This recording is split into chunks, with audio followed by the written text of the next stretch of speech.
All right, evening, gentlemen. Obviously, this is an exciting time to be recording this after our group just won a good NPSL game to start the season. So, obviously, the joy of having so many teams compete in the league, different leagues, is that we build off momentum. So, with Futures winning their first UPSL game, obviously our group winning NPSL tonight, it's our job tomorrow to keep that momentum going. So, just a quick walk through our game plan for tomorrow. Game day roster is pretty set. We know what we're going into. We know our starters. This will be sent to you guys in a PDF form. Big things are our itinerary. It is vital that you show up on time. 1:45. Not 1:50, not 1:55 texting about where the parking lot is. We know where we're at. We're at Augsburg. 1:45. We're in the locker room. We're ready to go.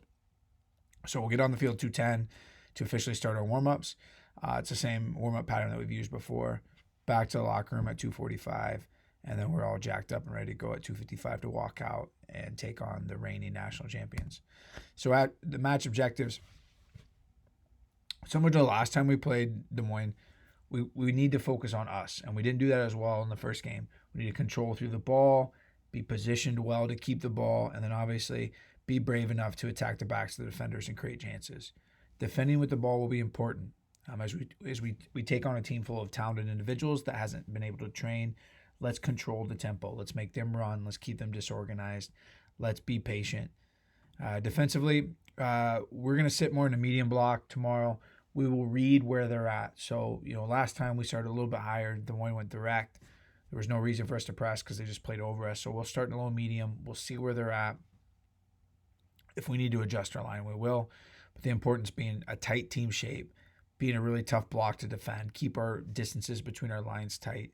Obviously the emphasis always is on the team over the individual. We're willing to do the running. We're going to do the defending. We're going to do all that stuff in transition to make it really tough for them to beat us.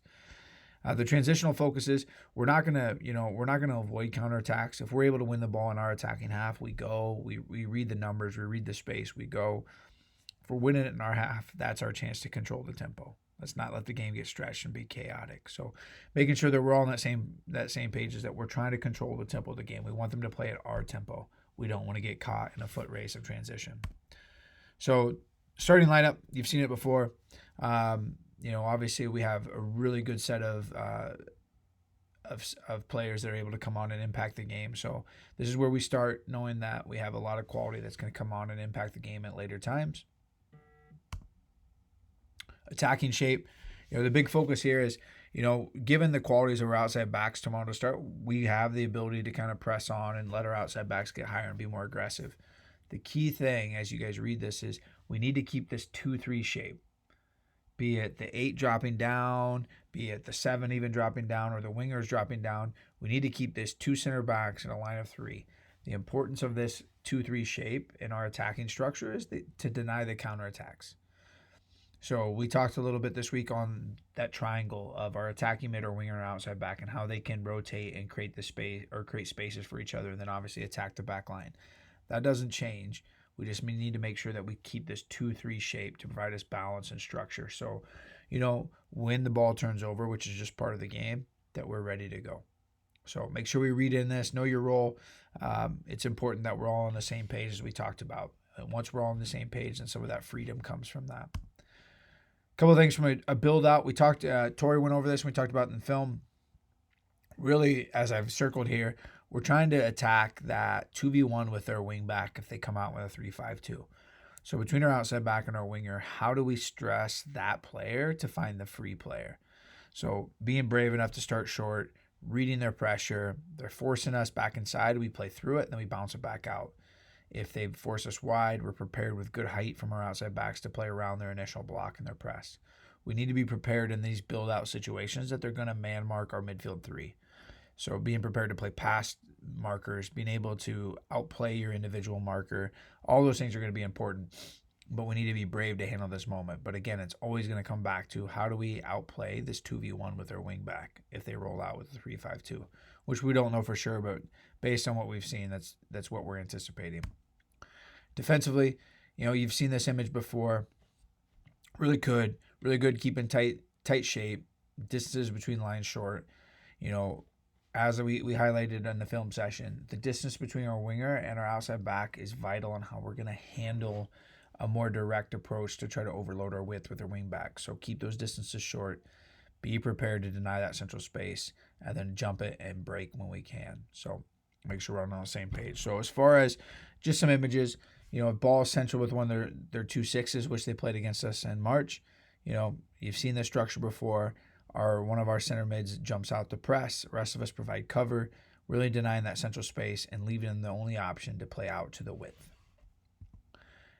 This is probably the biggest change from when we played them last. Last time our wingers were jumping out to their wide center backs, and that created too big of a distance between the winger and the outside back to cover. So our center mids, who are coming from the inside out, which makes it easier for them to force it wide, jump out to their wide center backs. And then our winger plus our outside backs are prepared to press and trap that into the width.